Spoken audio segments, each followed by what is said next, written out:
इसके बाद में बात कर लेते हैं जो रह गई थी अभिक्रिया हाइड्रोजनीकरण देख लेते हैं। यानी कि हाइड्रोजनेशन में जब फिनॉल का हाइड्रोजनेशन होगा तो इसमें क्या बनेगा, देखिएगा ध्यान से। ये आपको हो गया है फिनॉल, ठीक है। क्या करना है इसका, आपको हाइड्रोजनेशन करना है। अब हाइड्रोजनेशन का मतलब होता है कि हाइड्रोजन से क्रिया करनी है नॉर्मल सी, ठीक है ना। अब देखिए कितने हैं, आप ध्यान से देख लीजिए, 1 2 3 4 5 6 कोने हैं, तो आप 6 ही हाइड्रोजन ले लेंगे, इसमें ज़्यादा कुछ करने की आवश्यकता नहीं है। और उसके बाद में हाइड्रोजनेशन में निकिल, ये कैटलिस्ट है, उत्प्रेरक का इस्तेमाल होगा। टेम्परेचर यहाँ पे होता है 160 फिक्स है, 160 डिग्री। चाहे तो लिख दें चाहे तो छोड़ दे, कोई दिक्कत नहीं, बट ये जरूर लिख देना कि निकिल। और उसके बाद में क्या होगा, देखिए थोड़ा सा अगर आप बेसिक समझेंगे तो आपको ये पता है कि इसमें अल्टरनेटिव डबल बॉन्ड होता है। अल्टरनेटिव डबल बॉन्ड होता है बेंजीन में, ठीक है। और जैसे ही एच हर जगह पे जाके जुड़ेंगे तो ये डबल बॉन्ड यहाँ से क्या हो जाएंगे, ख़त्म हो जाएंगे, ठीक है ना। डबल बॉन्ड हो जाते हैं आपके ख़त्म। और उसके बाद जो आपका OH है वो एज इट इज़ रहेगा, ठीक है।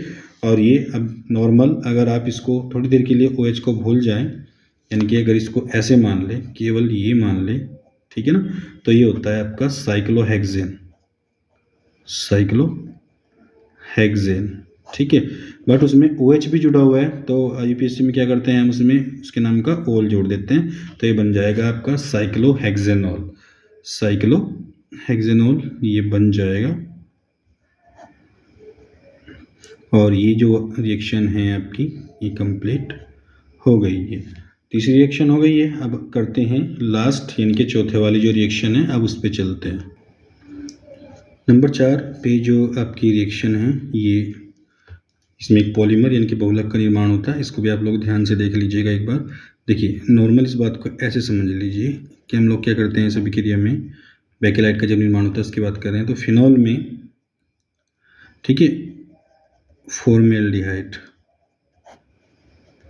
आप इनको समझ लीजिए दो चीज़ों को। इनके बेकेलाइट के निर्माण में आपका फिनॉल और फॉर्मेल्डिहाइड ये दोनों होने चाहिए। अब देखिए इस अभिक्रिया में खास बात क्या होती है, ये आपका फिनॉल हो गया और फॉर्मेल्डिहाइड को हम लोग ऐसे बोलते हैं HCHO, ठीक है, कोई डाउट नहीं है। और इसको हम समझने के लिए, ताकि हमको समीकरण करने में आसानी हो जाए, इसको आप किस प्रकार से लिख सकते हैं, देखिए C है, HH 2 हो गए यानी कि H2O। आप इसको इस प्रकार से लिख दें ताकि इसको करने में हमें कोई दिक्कत ना हो। और इसके बाद में इसका आपको देखिएगा ध्यान से, इसमें क्या होता है, क्योंकि जिस चीज़ में भी बहुलक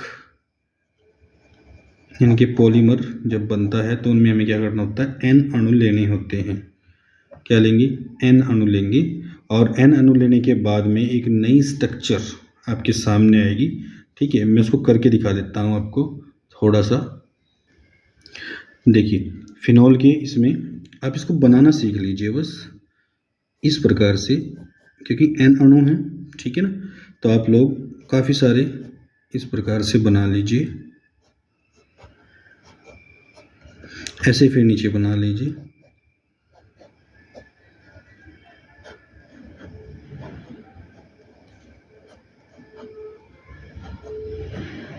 देखिए यहाँ पे आपका OH ऐसे ही रहेगा, इसमें कोई दिक्कत वाली बात नहीं है, ठीक है ना। ऐसे इसमें आप नीचे OH है, यहाँ पे फिट कर दीजिए, इसमें भी कोई दिक्कत नहीं आएगी।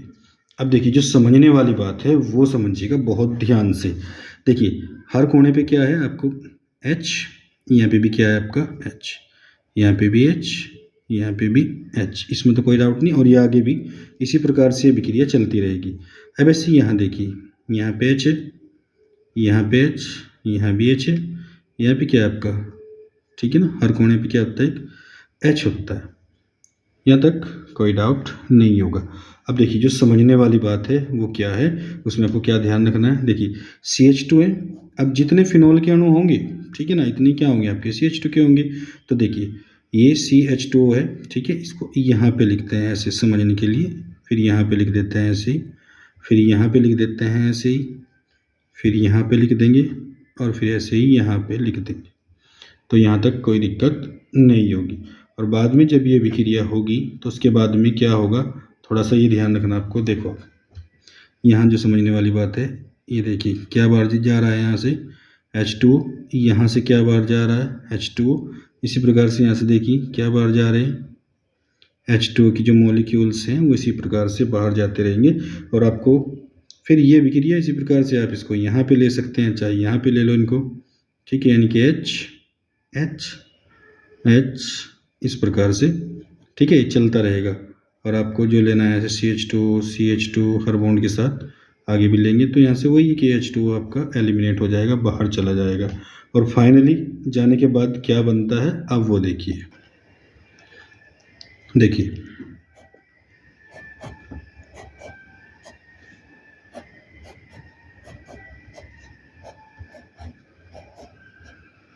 इस प्रकार से है आपका ही, ठीक है ना। यहाँ पे आपका क्या बचा था CH2, यहाँ पे भी क्या आएगा CH2, और फिर ये आगे ऐसे ही चलता रहेगा। ऊपर जो OH था वो ऐसे कैसे ही रहेगा, उसके साथ आप कोई छेड़खानी नहीं करेंगे। नीचे जब देखेंगे तो यहाँ पे भी क्या जुड़ जाएगा आपका CH2, यहाँ पे भी क्या जाएगा CH2, ठीक है। आगे ऐसे ही उनका आप लिख दीजिए और यहाँ तक भी कोई दिक्कत इसमें नहीं होनी चाहिए। इस प्रकार से OH, यहाँ पे OH ले लेंगे, यहाँ पे OH आ जाएगा। और इसी प्रकार से आप चाहे इनको यहाँ पे जोड़ लीजिए ऐसे, चाहे यहाँ पे जोड़ लीजिए, ठीक है, चाहे आप यहाँ पे भी जोड़ सकते हैं, इसमें कोई दिक्कत नहीं है। यानी कि CH2 और ये प्रक्रिया जो है, ठीक है ना, ये ऐसे dash dash dash dash dash dash चलती रहेगी, ठीक है ना। क्यों? क्योंकि इसमें N अणु हमारे द्वारा लिए गए हैं और ये विक्रिया इसी प्रकार से आगे बढ़ती रहेगी। तो जो स्ट्रक्चर बनती है इस स्ट्रक्चर को हम लोग बोलते हैं बेकेलाइट बोलते हैं, ठीक है ना।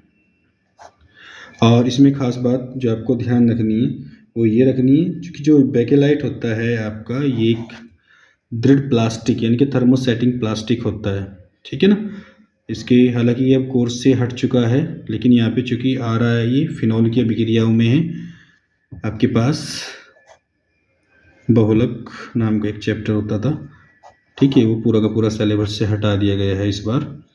हालांकि 2 साल से हटा हुआ है कोविड के बाद से, बट ये कि फिर भी हमें अभिक्रियाएँ करनी सीख लेनी चाहिए, आगे जाके काम आएंगी। चलिए, चारों अभिक्रियाएँ आज की हो गई हैं, 2 अलग अलग वीडियो में आएंगी, 2-2 वीडियो करके, ठीक है साथियों। बाकी फिर जल्दी आपको फिनॉल की जितनी अभिक्रियाएँ थी महत्वपूर्ण वो हो चुकी हैं, वो आप देख लेंगे।